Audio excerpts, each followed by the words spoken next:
रसूल पाक सल्लल्लाहु अलैहि वसल्लम का एक फरमान है मुसन्नफ अब्दुर रज़ाक में, ये हदीस आपने आज याद रखनी है। नबी पाक सल्लल्लाहु अलैहि वसल्लम ने फरमाया किसी आदमी के नमाज और रोजे से मुतासिर ना होना, पहले देख लेना कि वो अमानतदार है कि नहीं।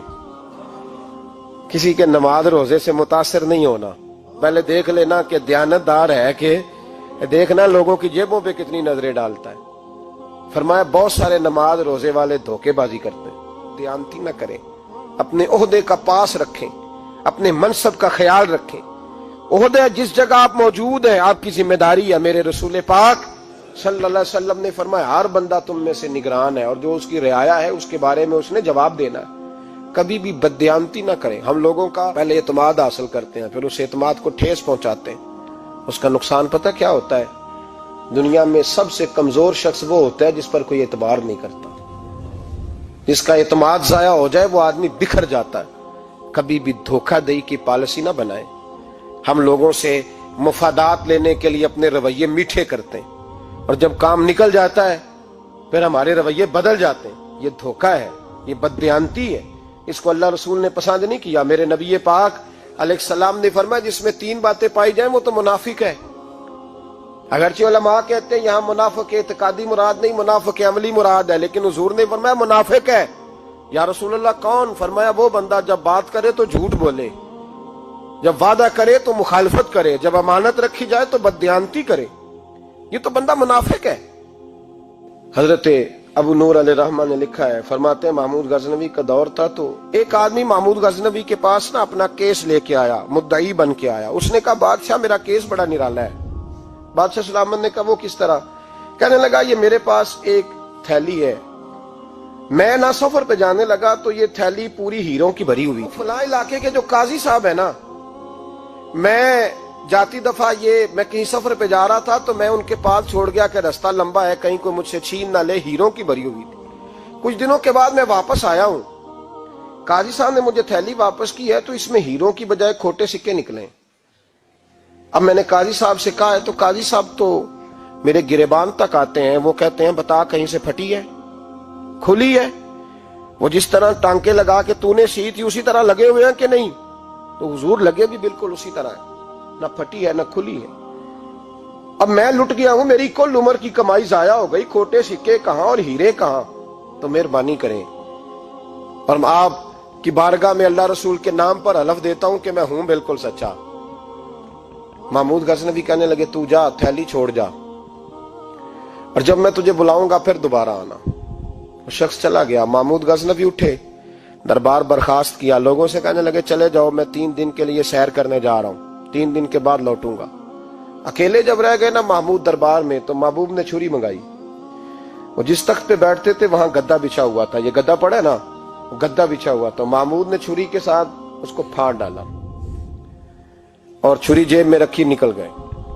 कहने लगे मेरे बाद कोई मेरे दरबार वाले इहाते में दाखिल ना हो। महमूद चले गए। अब वो सफाई करने वाला जब आया ना, उसने आके देखा तो गद्दा तो फटा हुआ है। उसने शोर डाल दिया, पहरेदार भी आ गए, फलां साहब भी आ गए, फलां साहब। उसने कहा ओ खुदा के बंदो उसका गद्दा फट गया है, वो तो मार डालेगा। उसने कहा था सिवाय सफाई और निगरानी वाले के दूसरा आए कोई ना, और यहाँ आया भी कोई नहीं।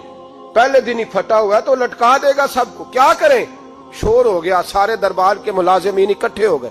एक बंदा बोला, कहने लगा फिक्र ना करो, मैं कैसे बंदे को जानता हूं, इस तरह सिएगा कि जिसने फाड़ा होगा उसे भी पता नहीं चलेगा कहां से फटा था।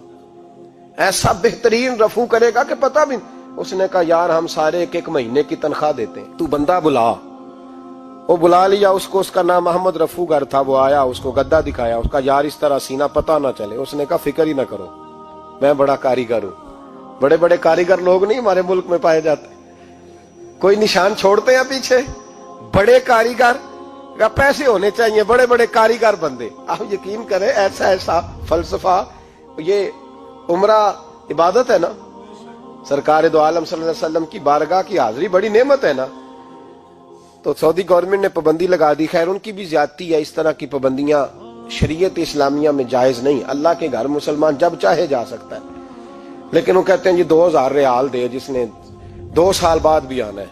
उन्होंने पाबंदी लगाई तो हमारे एजेंटों ने भी कई खास ट्रेनिंग हासिल की हुई है, पता नहीं कहां से सीख के आए, उन्होंने भी रास्ता निकाल लिया। ایک صاحب سے میں نے کہا کہ جناب وہ 2000 ریال لگ گیا تو کیا کرنا ہے؟ کہنے کوئی مسئلہ نہیں، پاسپورٹ نواں بنوا لو، گنجائش ہے، یعنی ہر شے کا حل ہے۔ اور میں نے کہا یار اب عمرہ کرنے جاتے وقت بھی بندہ دھوکہ دے کے جائے، اللہ کے گھر جاتے وقت بھی اس طرح کی حرکت کرے، کیا حال ہو گیا؟ ہر چیز کا لوگوں نے حل نکال لیا، ہر چیز کا لوگوں نے سٹائل بنا لی۔ ایسا نہ کریں، یہ درست نہیں۔ احمد رفو گر کہنے لگا اس طرح سیوں گا کہ پھاڑنے والے کو بھی پتہ نہیں۔ ان کا پیسے لے یار تو سی دے۔ اس نے سی دی، اگلے شام ہی لا کے بچھا دیا گدا۔ تیسرے دن بادشاہ سلامت آئے، آ کے پہلی نظر گدے پہ ڈالی، اس نے بلایا سب ملازمین کو، کہا کس نے سیا ہے؟ کہا جناب کیا ہوا؟ کہا یہ پھٹا ہوا تھا۔ کس نے؟ کہا نہیں پھٹا ہی نہیں۔ وہ کہنے لگے بنو بات، میں خود پھاڑ کے گیا تھا، تو بتاؤ صحیح سیا کس نے ہے؟ کہا جناب آپ پھاڑ کے گئے تھے تو بتایا کیوں نہیں؟ فرمانے لگے اسی لیے تو بتایا نہیں تھا کہ تم خود تحقیق کر لو، بلاؤ بتاؤ سیا کس نے۔ تو بلا لیا، احمد رفو گر آ گیا۔ اس کو جب بلا کے سامنے بادشاہ کھڑا کیا، کہا بھئی تو نے سیا ہے؟ کہنے لگا حضور آپ کے سارے ملازم کٹھے ہو کے آئے تھے، میری غلطی کوئی نہیں۔ کہا نہیں یار تو بڑا کاریگر ہے، میں نے اپنے ہاتھ سے پھاڑا تھا پر مجھے بھی نہیں پتا چل رہا کہاں سے پھٹا تھا۔ اچھا یہ بتا یہ تھیلی جو ہے یہ بھی تو نے سی تھی؟ اس نے کہا جی آپ کے خادم کا ہی کارنامہ ہے، وہ فلانے علاقے کے قاضی صاحب آئے تھے، اس میں سے ہیرے نکال کے تو کھوٹے سکے بھرے تھے، تو مجھے بھی تھوڑا سا حصہ ملا تھا۔ محمود نے سارے گواہ بھی اکٹھے کر لیے، ثبوت بھی اکٹھے کر لیے۔ پھر قاضی کو بلایا، پہلے سارے ثبوت اور گواہ کیس حل کر لیا۔ پھر ہمارے ہاں یہ حال ہوتا ہے کہ مدعی 2-3 ہفتے کے بعد خود ہی ہاتھ باندھ جاتا ہے، کہنا تسی میری جان چھڈو، مجرم پھڑو پاوے نہ پڑھو۔ وہ کہتا ہے مجھے معافی دو، میں رہا۔ ظلم ہے نا، ظلم زیادتی ہے کہ جو بیچارہ اتنے سوال مجرم سے نہیں ہوتے جتنے مدعی سے ہوتے ہیں۔ آپ یقین کریں اتنے سوالات ہوتے، بیچارہ ہف جاتا ہے۔ یہ طریقہ درست تو نہیں ہے کہ لٹ گیا اور دوسرا طرح طرح کے سوالوں کے جواب دیتا پھرے بیچارہ۔ سارے ثبوت اکٹھے کر کے قاضی صاحب کو بلایا، تنہائی میں لے جا کے محمود غزنوی نے کہا قاضی صاحب آپ سے غلطی ہو گئی، غریب آدمی تھا، وہ لٹ گیا ہے، اس نے تو بڑی مشکل سے کچھ ہیرے جمع کیے تھے اور اس کی کل کائنات تھی، تو آپ اس کا مال اسے دے دیں، بات ختم۔ قاضی صاحب کہنے لگے آپ مجھ پہ الزام لگا رہے ہیں، سوال ہی نہیں پیدا ہوتا۔ آپ میری داڑھی دیکھیں، آپ میرا اعزاز دیکھیں، دنیا جانتی ہے میں اس کا۔ قاضی صاحب انسان بھول ہی جاتا ہے، بندہ بھول جاتا ہے، غلطی ہوگی، مال نے کہا نہیں سب کہا میں تنہائی میں پوچھ رہا ہوں، میں اس وقت پوچھ رہا ہوں جب دوسرا موجود کوئی نہیں، آج توبہ کر لے، میں کچھ نہیں کہوں گا، تو میری زبان پہ اعتبار کر، تجھے پتا ہے میں جو کہتا ہوں اس پہ عمل بھی کرتا ہوں، باز آ جا۔ پر قاضی نے کہا نہیں میری غلطی کوئی نہیں۔ محمود نے پھر بڑے دربار میں بلا لیا، مجمع عام میں۔ مہلت کے دنوں میں جو توبہ کر لے وہ بچ جاتے ہیں، لیکن لوگ رسوائیوں کے دنوں میں پھر واپس لوٹتے ہیں اگلا گھر دیکھ کے، پھر حالات اور طرح کے ہو چکے ہوتے ہیں۔ جب بڑے دربار میں قاضی کو بلایا، بھائی تو مانتا ہے کہ نہیں؟ اس نے کہا نہیں۔ تو کہا بلاؤ احمد رفو گر کو۔ جب احمد رفو گر آیا تو بوڑھے قاضی کی ٹانگیں کانپنے لگی، جملے ٹوٹنے لگے، لفظ زمین پر گرنے لگے، بات صحیح نہیں ہوتی، زبان لڑکھڑانے لگی۔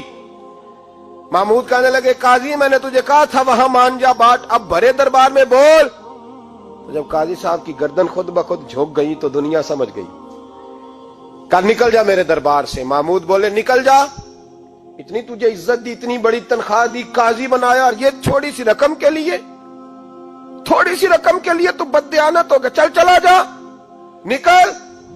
قاضی دربار سے نکلا تو لوگ لعنتیں برسانے لگے۔ کل جو دکانیں چھوڑ کے سلوٹ کرنے آتے تھے وہ کہنے لگے اس کی عمر دیکھو، اس کے کام دیکھو، دیکھو اس نے کیا کیا۔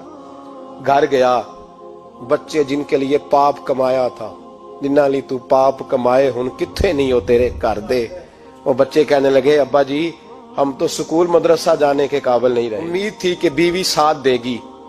وہ کہنے لگی میں میکے کیسے جاؤں گی، گلی کی عورتیں طرح طرح کی باتیں بناتی ہیں۔ اور بھائی کامیابیوں کے بڑے سربراہ ہوتے ہیں، کوئی کامیاب ہو جائے تو سارے کہتے ہیں میری سپورٹ سے ہوا ہے، ناکامیاں ہمیشہ یتیم ہوتی ہیں، ناکامیوں کا کوئی سربراہ نہیں ہوتا۔ جب تک تو قاضی تھا تو بڑے بات تھی، ہر بندہ کہتا تھا رشتہ دار ہے، رسوائی ہو گئی تو وہ تیری آنکھ ہو یا سنگ ملامت کی چبھن، کون پہنچا ہے میرے درد کی گہرائی تک، دور شہرت میں تو یاروں نے کیا یاد بہت، ساتھ آیا نہ کوئی کوچے رسوائی تک۔ اور میاں صاحب کہنے لگے ساری عمر ہی آٹا گد ہے، میں لکھاں کیتے نہیں پیڑے، अब वक्त आया ही ते मोहम्मद बख्शा कोई नहीं हूं बैठा नेड़े, हालात ही बदल गए। काजी खामोशी से अंदर चला गया, अपनी रुसवाई समेट के बिस्तर पे लेटा। ना रोटी की भूख लगी, ना पानी की प्यास लगी, ना नींद आई, सारी रात तड़पता रहा। सवेरे घर वालों ने दरवाजा खोला तो रूह परवास कर गई थी, दुनिया छोड़ गया। हजरत अबू नूर अलैहि रहमा बोले, फरमाने लगे, याद रखो कभी बददियानती ना करना, कभी। ये तो महमूद गजनवी की अदालत थी, कयामत में रब करीम की अदालत लगेगी।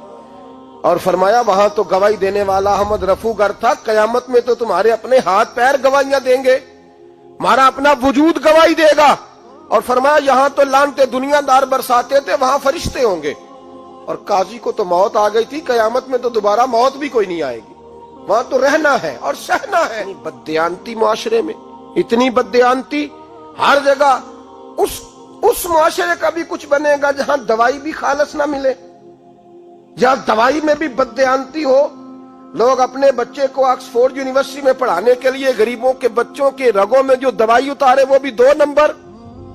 इतना बड़ा भी को बददियानत मुआशरा होता है कि लोग यहां तक धंधा करें, यहां तक कि लोग लोगों की जिंदगियों से खेल जाएं और हमें एहसास तक ना हो कि कोई मर जाएगा, कोई डूब जाएगा, क्या बनेगा।